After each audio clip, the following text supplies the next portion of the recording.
Good morning, children. Before we start our lesson, can someone in the class lead a prayer?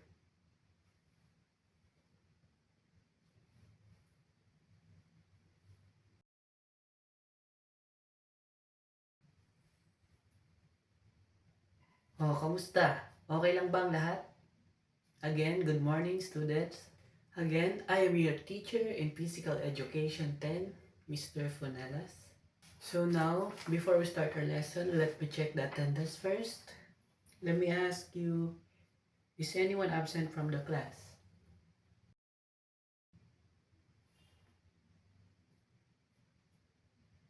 Alright, since no one is absent, can someone tell me what was the previous topic all about?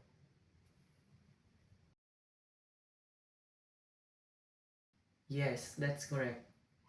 Thank you so much. Our last lesson meeting was about resistance training. So our lesson for today is all about resistance training, knee dominant or squat. Again, please everybody stand up, extend your arms sideways, and let's do the warm up first before jumping into our activity.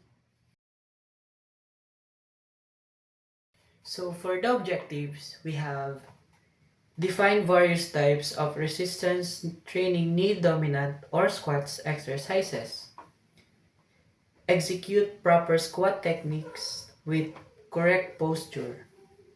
And the third one is appreciate the importance of resistance training knee dominant. Now that we've warmed up, let's move on to the proper discussion and execution of our exercises. I will first show you some pictures to give you a clear idea of what good form looks like. Notice how the knee should always be aligned with the toes to avoid strain. Look at the upright torso. This helps maintain balance and prevent from injury. The feet should always be positioned properly, whether flat on the ground or in a specific stance. Alright, so now we have the regression, the prisoner squat. So for the starting position, first, you need to stand firmly with your feet shoulder width apart and the tips of your toes lightly pointing outward. Number 2, reach behind your head with both hands, clasping them together. Number 3, inhale and engage the core, glutes, and quads. For the downward movement, number 1, initiate the squat by through your chest forward and simultaneously pushing your hips. Number 2, for a proper squat, sink down until your legs are parallel on the floor or go all the way deep squat position. Number 3, maintain your knees facing outward and don't let the cave inwards. So for the upward movement, number 1, take a moment to pause at the bottom. Number 2, activate and engage your glutes and quads, then powerfully burst upward back into the starting position. Number 3, exhale. And then number 4, repeat this sequence for the desired number of repetition. Now, let's repeat the movement at a steady pace. Control your motion, don't rush, feel the rhythm, and maintain proper form.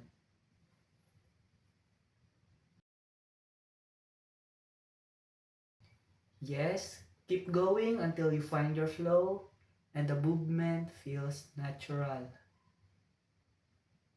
Now that we've mastered prisoner squat, let me introduce you the progression front squat. This means gradually adding weight to make the exercise more challenging and effective. Are you ready?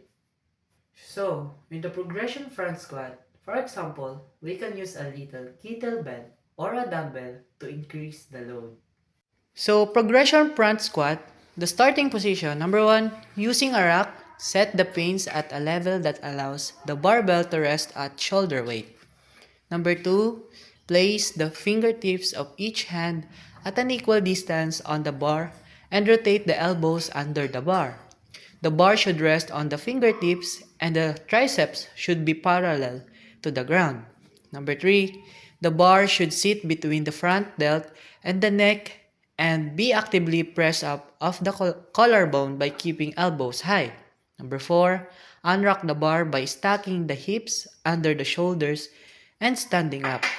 Number 5, step back and set the feet at the hip width or slightly wider. For the downward and upward movement, initiate the squat by allowing hips to travel backwards as the knees track forwards. Number 2, strive for a vertical or near vertical torso position and maintain the neutral spine by resisting back arcing or rounding. Number 3, once adequate dip is reached, maintain the tension in the legs and push through the floor to initiate the ascent. Number 4, keep the knees in line with the toes. Do not let the knees cave inward and ensure the hips and shoulders are rising at the same rate. Number 5, finish the squat by returning the hips and knees to a stack position under the shoulders. For the standard goblet squat, the starting position, so first, hold the dumbbell or kettlebell against the chest with wrist in a neutral position. Number 2, stand with feet hip width apart or wider. For the downward and upward movement, number 1, initiate the squat by allowing the hips to travel backward as the knees track forwards. Number 2, maintain a neutral spine by resisting back arcing or rounding. Number 3, aim to squat parallel or slightly lower without compromising the neutral spine position. Number 4, once full depth is attained, push through the floor with the legs to initiate the ascent. Number 5, keep the knees in line with the toes. Do not let the knees cave inward. And ensure the hips and shoulders are rising at the same rate. And number 6, finish the squat by returning the hips and knees to a stack position under the shoulder. For the back squat, starting position, number 1, using a rack, set the pins at a level that allows the barbell to rest at shoulder height. Have the box or bench close enough to the track that is possible to unrack the bar and take a step backward to adjust the feet before contacting the box. Number 3, place hands at equal distance on a bar and walk underneath the bar to place it on the upper traps. Number 4, unrock the bar by stacking the hips under the shoulders and standing up. Number 5, step back until the feet are almost touching the box or bench and set the feet at hip width or slightly wider. For the downward and upward movement, number 1, initiate the squat by allowing the hips to travel backward as the knees track forwards. Number 2, maintain a neutral spine by resisting back arcing or rounding. Number 3, when light contact with the box occurs, maintain tension in the legs and push through the floor to initiate the ascent. Number 4, keep the knees in line with the toes. Do not let the knees cave inward and ensure the hips and shoulders are rising at the same rate. Number 5, finish the squat by returning the hips and knees to stack position under the shoulders. Alright, settle down everybody. Let me ask you some question. What is the pattern of knee dominant? Anyone?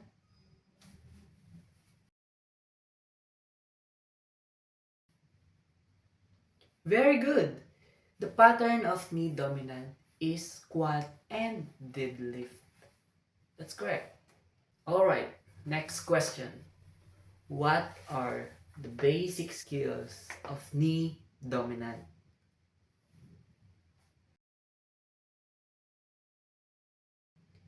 That's correct. You got it right. Now, in your activity, group yourselves into 5. Each group will be assigned a demo and perform the proper execution of skills in knee dominant, which is the prisoner squat, goblet squat, front squat, and the back squat. So for the rubrics, we have the proper execution, which is 50%, the mastery 30%, and the cooperation is 20% for the total of 100%. Alright, go with your group mates and I will give you 5 minutes to work with your group mates. Alright, settle down everybody. Let's prepare for the presentation because the time is up. And I think everybody is ready. So let's have the group one.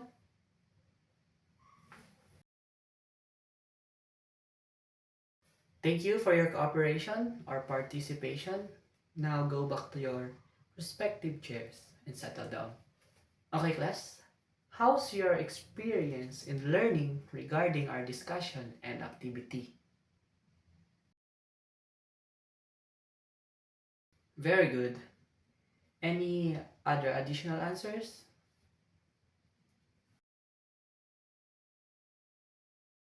Very good. Thank you.